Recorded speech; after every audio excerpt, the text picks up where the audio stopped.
Ya, mereka-mereka yang ada di Universitas Gadjah Mada, termasuk rektor, termasuk wakil, termasuk adalah dekan-dekan, itu juga mensupport juga, saudara. Bahwa Joko Widodo itu pernah kuliah di sana. Tapi tidak diungkap kalau dia ini pernah DO, saudara.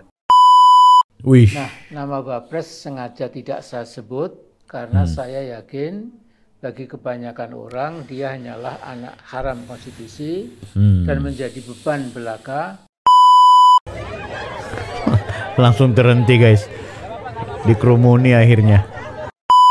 Selain Rismond dan juga Roy Suryo, Tifa, serta komplotan-komplotan mereka ini yang kemudian meragukan ijazahnya Pak Jokowi, bahkan tidak hanya meragukan, sampai dengan 11.000 triliun percaya, 11.000 triliun % percaya bahwa ijazah Pak Jokowi itu adalah palsu. Dan bahkan mereka menyebut UGM harus bertanggung jawab karena telah melakukan konspirasi di sini guys. Nah, ini luar biasa. Rismond bahkan di video sebelumnya dia menghajar UGM yang dinilainya sebagai tisu untuk membersihkan kotorannya Pak Jokowi. Kan itu jahat sekali itu bahasanya Rismond. Nah, kali ini ada satu YouTuber, sang bapak siapa ya namanya saya lupa. Nanti kita langsung lihat saja. Dia menggunakan teori cocok logi ya, teori cocok logi, mengutip berita-berita sana sini, mencocokkan bahwa Pak Jokowi itu ternyata memang orangnya tidak ada dan nama ini diadakan dan akhirnya kemudian seolah-olah lulus di UGM. Nah, UGM ini itu semuanya punya konspirasi, ada dosen-dosen dan orang-orang terlibat, termasuk salah satu yang paling pokok adalah Pratikno ya. Mantan rektor UGM ini dinilai ikut bertanggung jawab dan memunculkan nama Pak Jokowi di UGM seolah-olah lulusan kampus tersebut padahal tidak pernah lulus. Nah, ini menarik. Oke, langsung saja tanpa berlama-lama kita ikuti. Joko Widodo merubah namanya dari Joko Widodo menjadi Mulyono dan sekarang ini Joko Widodo, ya kan? Dan waktu itu ya kan mungkin yang namanya adalah si Hari Mulyono itu sudah nggak ada, saudara. Itu adalah adik ipar daripada Joko Widodo sendiri, sudah meninggal dunia. Ya kan, yang menikah dengan Hidayati, saudara. Dan Hidayati sekarang menikah dengan Paman Usman itu. Jadi sumber lain seperti kutip dari artikel detik.com beberapa tahun lalu juga menyebutkan bahwa ketika lahir Presiden Jokowi diberi nama Mulyono. Hal itu didasarkan pada keterangan dari Mukiem yang merupakan pengasuh dari Presiden Jokowi Dodo yang kecil. Jadi melihat anaknya yang bernama Mulyono sering sakit-sakitan, dengan orang tua Presiden Jokowi lantas mengganti nama Mulyono menjadi Joko Widodo. Ini bisa aja, saudara, mungkin ya. Dan ini adalah kutipan-kutipan dan coba kita lihat di sini. Ini karena ini beritanya juga sebenarnya mundur juga waktunya. Jadi mengutip Tempo, Presiden Jokowi lahir di rumah sakit Brayat Minulyo, ya kan, Solo, Jawa Tengah pada tahun 1961. Membenarkan Mulyono merupakan nama lahirnya. Setelah namanya diubah menjadi Joko Widodo, ia mengaku menjadi sehat dan tidak sakit-sakitan lagi, ya kan. Boleh tidak percaya, ya kan, saya kembali sehat, saya kembali tumbuh sehat.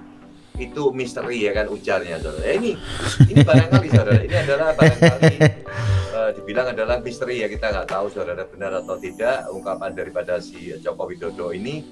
Apakah Joko Widodo itu meng-create nama, ya kan, yang nama itu semestinya dia ubah sendiri, saudara. Waktu itu mungkin dia adalah memang benar anak Universitas Gadjah Mada. Jadi karena dia DO, habis itu dibalikin lagi, saudara, dibalikin lagi. Dan teori siapa cocok yang logi mengembalikan nama Joko Widodo lagi di UGM ini yang dipertanyakan, saudara? Siapa? Itu adalah pertanyaan yang sering kita buat, saudara. Siapa orang yang membuat? Dan berarti orang yang membuat nama Jokowi di Universitas Gadjah Mada itu mereka bertanggung jawab, saudara. Ya kan, kalau mendengar cerita di sini kita dengar nama yang namanya adalah Pratikno, saudara. Pratikno ini dibicarakan di mana-mana, saudara. Kasusnya dengan kasus Jokowi dengan ijazah Jokowi ini, sekarang nama Pratikno itu sering diungkap oleh para pakar, saudara. Para pakar mengungkap.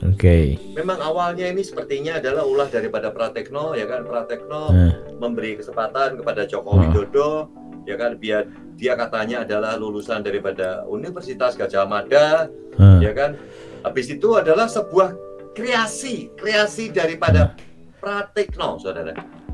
Dan itu mendapat support, ya kan, yang namanya Sunarta segala macam, saudara.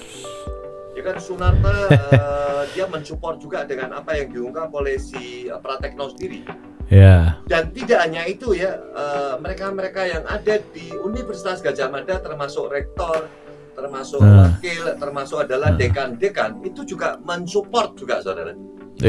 Bahwa Joko Widodo itu pernah kuliah di sana. Tapi tidak diungkap kalau dia ini pernah DO, saudara. Dan Bapak ini teorinya teori cocoklogi, guys. Buat teman-teman yang penasaran ini nama channelnya apa, silahkan langsung saja lihat di YouTube ya. Di YouTube Anda bisa lihat ada satu channel YouTube bernama siapa bapaknya ini? Bapak Hendro ya. Ya itu sesuai dengan yang ada di tulisan di bawahnya tadi, Pak Hendro. Pak Hendro siapa? Beliau nama apa ya? Nama akun YouTube-nya ini tadi saya sudah tidak baca lagi. Pak Hendro Firleso. Lumayan subscribernya udah 170.000. Tapi memang yang dia lakukan adalah teori cocoklogi, guys. Teori yang seolah-olah seakan-akan gitu. Teori yang ingin menyebutkan bahwa benarlah bahwa Pak Jokowi itu sebenarnya DO. Walaupun sebenarnya dia seolah-olah bertanya gitu. Ini jangan-jangan. Jadi asumsi-asumsi. Ini menyesatkan sih. Jadi bukan soal benar atau salah. Tapi akhirnya ketika membuat satu tema-tema yang menurutku terlihat netral, tapi sebenarnya ingin memojokkan Pak Jokowi. Apalagi judulnya di situ Jokowi DO dari UGM karena IPK tidak sampai 2. Nah ini kan fitnahnya kelebihan, Pak.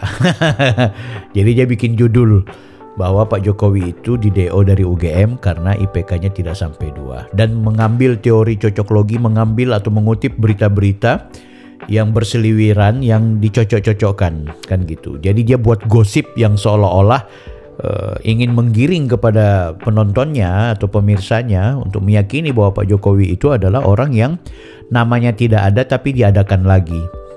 Dan yang paling bertanggung jawab adalah Pak Pratikno yang pernah menjadi rektor di UGM. Menarik. Oke guys, nah ini ada yang lebih parah lagi selain orang tua satu ini, guys. Kita nggak perlu bahas ya, itu biasa. Yang penting teman-teman melihat bahwa banyak sekali YouTuber sekarang sedang bermunculan untuk kemudian melakukan pendiskreditan, pengkibirian, pelecehan, penghinaan, bullying, ya, bahkan juga fitnah terhadap Pak Jokowi dan juga keluarga. Nah itu kenapa? Karena memang tokoh-tokoh yang anti kepada Pak Jokowi berseliweran menghajar Pak Jokowi. Tapi apakah kemudian membuat Jokowi, Gibran dan juga keluarganya menjadi manusia rendahan? Ya enggak lah, mereka semakin dicintai. Nah mereka sekarang menuduh orang-orang seperti saya dan teman-teman yang mencoba untuk mengontra narasi, yang melawan narasi-narasi kebencian itu, dituduh sebagai buzzernya Pak Jokowi. Ya, ada tuh forum teman-teman YouTuber Nusantara. Mereka sudah sempat datang ke Solo, soan ke Pak Jokowi, memberikan support. Itu juga dituduh sebagai buzzer gitu. Jadi Pak Jokowi ajak makan malam, mereka juga bikin acara yang mengundang Pak Jokowi. Ya sudah, langsung di fitnah bahwa mereka ini dibayar oleh Pak Jokowi. Padahal enggak. Orang-orang seperti saya dan juga teman-teman YouTuber Nusantara yang melawan atau mengkontra narasi-narasi kebencian yang dibangun oleh orang-orang seperti Bapak tadi dan juga Rismon, Tifa, Roy Suryo, Amin Rais, Refli Harun, ya, Egy Sujana, dan banyak sekali elemen-elemen akademisi, pemikir, intelektualis, aktivis yang menghajar Pak Jokowi. Yang mereka lakukan itu akhirnya memang kemudian mengkonstruksi banyak orang anti kepada Pak Jokowi, tapi tidak membuat orang-orang seperti kami, orang-orang yang waras itu kemudian terjebak. Dan tuduhan mereka, kami ini dibayar, oh tentu enggak. Beda, kita semua organik dalam artian tumbuh atas kesadaran dari dalam diri, tumbuh atas pikiran sendiri, tumbuh atas kesadaran keinsafan dalam diri yang akhirnya kemudian merasa perlu dong untuk melawan hoax, melawan teori-teori cocok logi dan juga bahasa-bahasa yang gak santun dari kelompok-kelompok yang sudah kita lihat. Beda halnya kalau memang kami juga punya keyakinan bahwa Pak Jokowi ini orang jahat, Pak Jokowi itu korup, Pak Jokowi itu melakukan tindakan yang tidak bermoral, Pak Jokowi melakukan perbuatan tercela, Pak Jokowi melakukan perbuatan-perbuatan yang memang tidak akan pernah diberikan semacam apresiasi, malah diberikan semacam punishment. Ini kan tidak. Oh, dia melakukan tindakan politik A, B, C, D. Ya, manusia politik, maka dia harus gunakan strategi politiknya. Dia pencitraan, dia mau membuat masa melihat dia orang hebat di media sosial. Dia mau memperlihatkan dengan segala kesederhanaannya sebagai pribadi yang betul-betul, ya itu wajar. Pribadi yang seolah-olah laki-laki sejati, pemaaf, tenang, penyabar. Mau itu sekedar cuma kamuflase, itu manusia politik memang seperti itu. Nggak bisa kalau kalian mau jadi politisi kemudian kalian itu hidup apa adanya, tapi ternyata kalian mau menampilkan di ruang publik sesuatu yang membuat publik tidak suka. KDM misalnya, Kang Deddy Mulyadi, mau nggak mau dia harus perlihatkan bahwa dia orang baik, dia orang tulus. Soal hatinya bohong atau tidak itu kan urusannya dengan Tuhan. Tapi sebagai manusia politik, dia butuh performa itu. Ketika performa itu dia tidak tampilkan, dia kalah bersaing dengan Ridwan Kamil. Sehingga yang jadi gubernur waktu itu Ridwan Kamil, bukan dia wakil gubernur calon. Ya kan? Oh, soal Ridwan Kamil juga seperti apa, begitulah manusia politik. Anda pikir Anies Baswedan juga akan Anda sukai, Anda cintai kalau dia tidak memainkan opini dan tidak memainkan media bahwa citranya adalah orang baik? Kan begitu. Anda pikir Ganjar akan punya nama kalau kemudian dia tidak memanfaatkan ruang publik dengan cara-cara strategi politiknya? Semua harus menggunakan pencitraan sebagai kekuatan modal agar bisa memberikan tiket kekuasaan.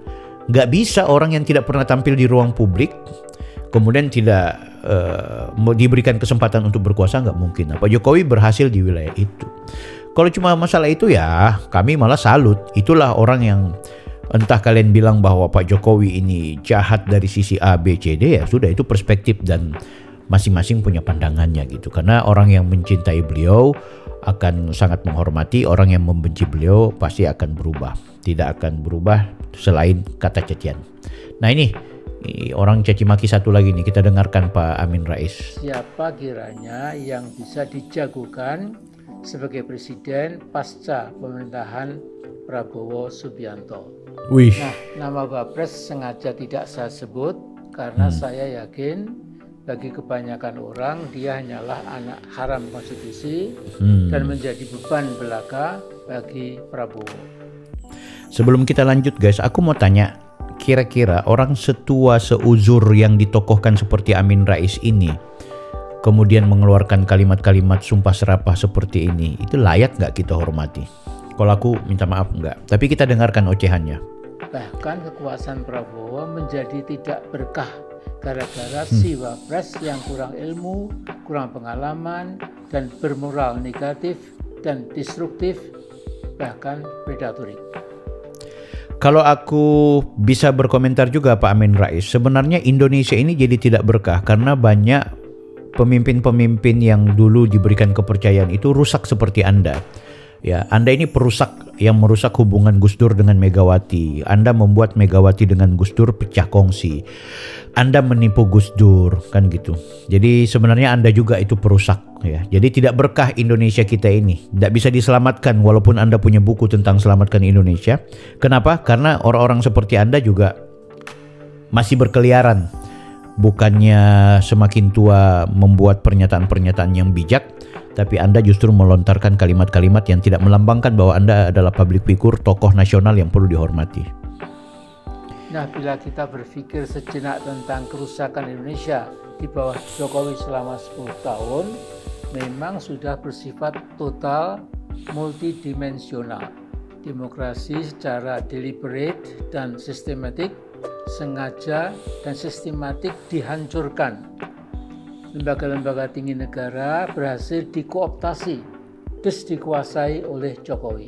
DPR bisa dikatakan sepenuhnya sudah bisa ditaklukkan dan secara harfiah telah menjadi tukang stempel apapun maunya Jokowi.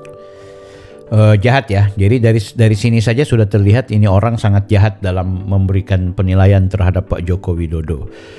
Dan tuduhan-tuduhan yang dia sampaikan ini melambangkan betapa orang ini tidak hanya menghina Pak Jokowi, melainkan juga melecehkan lembaga-lembaga seperti yang dia sebutkan tadi, mulai dari DPR ya, termasuk lembaga-lembaga lainnya gitu. Katakanlah dia mampu membuktikan, sekali lagi semua itu teori cocok logi. Dan sebenarnya kalaupun memang benar demikian, sebenarnya itulah kehebatan dan kekuatannya Pak Jokowi yang masih punya pengaruh, yang tetap punya pengaruh kendati dia menjabat sebagai presiden, bahkan setelah menjabat sebagai presiden purna tugas saja masih punya pengaruh kan gitu. Kalau presiden menguasai banyak hal, lembaga-lembaga, meyakinkan lembaga tertentu untuk kemudian mengikuti keinginannya, berarti presiden itu kuat, presiden yang kokoh, presiden yang punya pendirian dan menjadi pemimpin yang patut diacungi jempol ya. Saya malah khawatir kalau ada satu presiden yang kemudian lembaga-lembaganya tidak menghormati dia. Kalau ada satu presiden yang dimana lembaga-lembaga tidak terpengaruh dengan kebijakan-kebijakan presiden tersebut.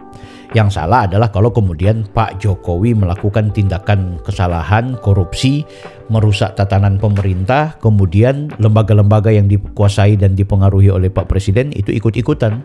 Kan ini tidak gitu. Apa? Jangan lagi bahas soal MK ya, karena itu anak kecil yang pikiran waras mampu menerjemahkan itu. Soal apa kira-kira? Ya, paling intervensinya Pak Jokowi itu intervensi yang berkaitan untuk kepentingan rakyat Indonesia. Intervensi Pak Jokowi terhadap lembaga-lembaga itu untuk kepentingan kekuatan bangsa Indonesia.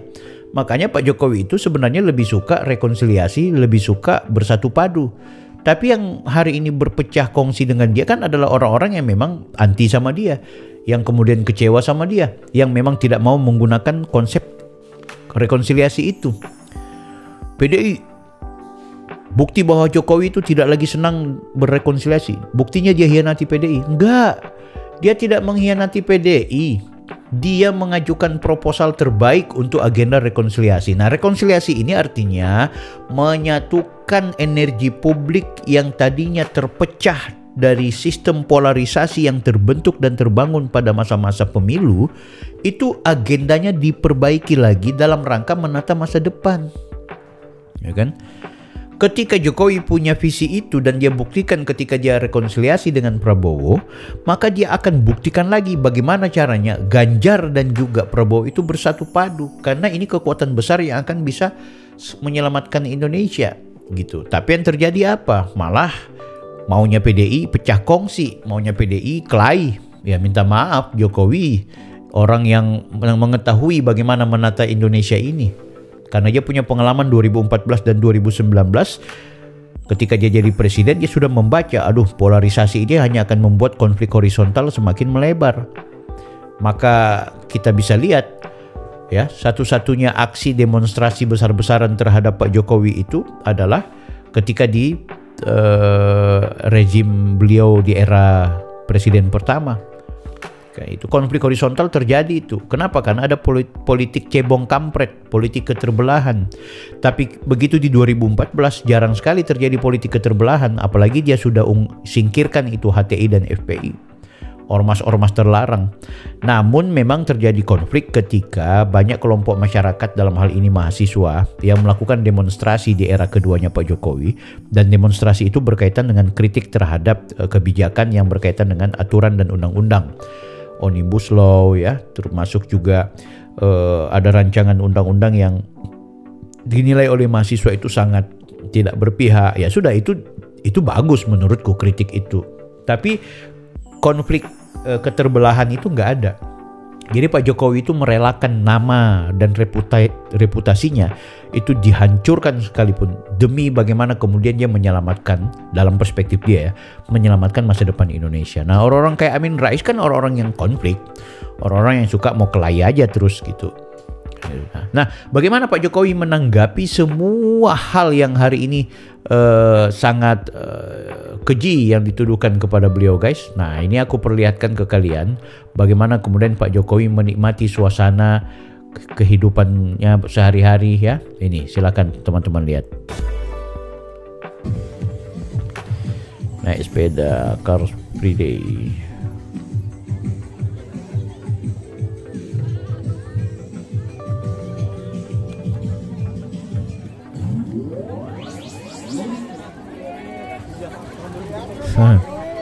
Orang-orang kaget.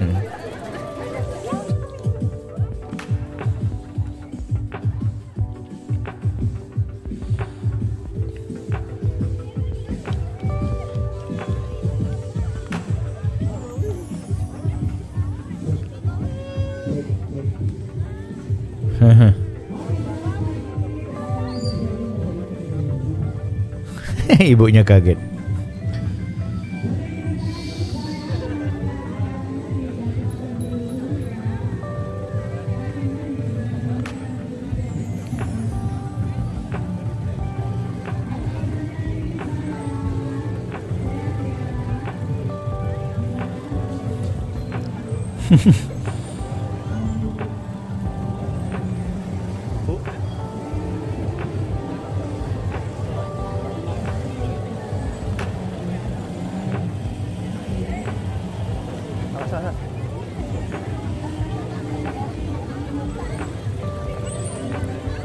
Begini caranya Jokowi menanggapi semua tuduhan fitnah dengan menikmati kehidupannya. Ini adalah ekstrakurikuler.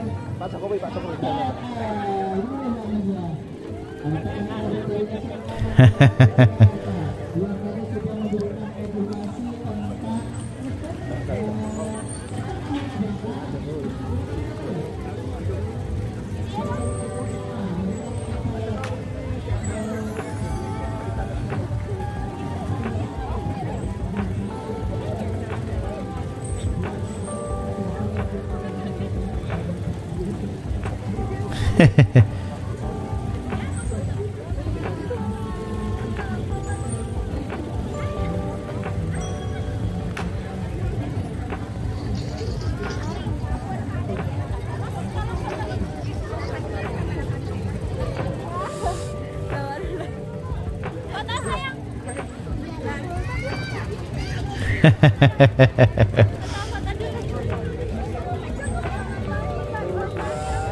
Langsung terhenti, guys.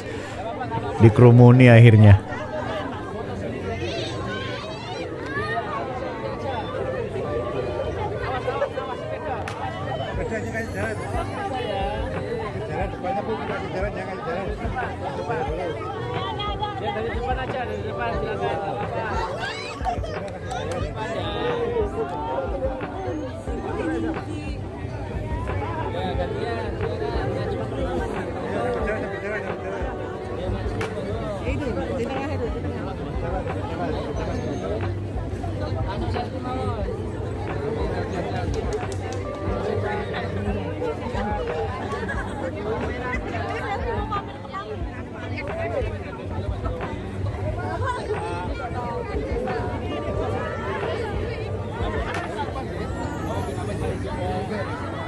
Jadi memang beliau tetap akan dihormati dan dicintai rakyat, guys.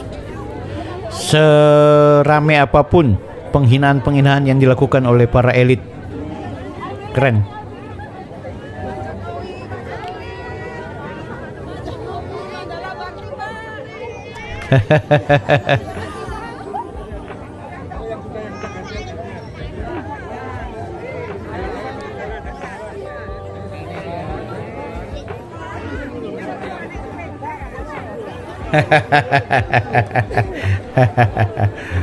Luar biasa. Oke guys, bisa langsung lihat ke Solo Times ya. Solo Times atau daerah Solo ya, YouTube-nya untuk yang lebih panjang. Jadi begitu. Semakin Pak Jokowi dihina, semakin Pak Jokowi difitnah, beliau akan tetap mendapat simpati dari rakyat, guys. Jadi Amin Rais sedang menikmati penghinaannya, Jokowi sedang menikmati bersepedanya. Dan Bapak tadi ya yang ikut-ikut gayanya Rismond yang mau mencocok logikan Pak Jokowi punya ijazah palsu lah, Pak Jokowi DO lah di UGM, dan UGM punya konspirasi. Ya, kalian nikmati aja hidup kalian sendiri. Guys, kita berjumpa di video berikutnya. Jangan lupa like, comment, and subscribe. Saya Bang Bill, Offside.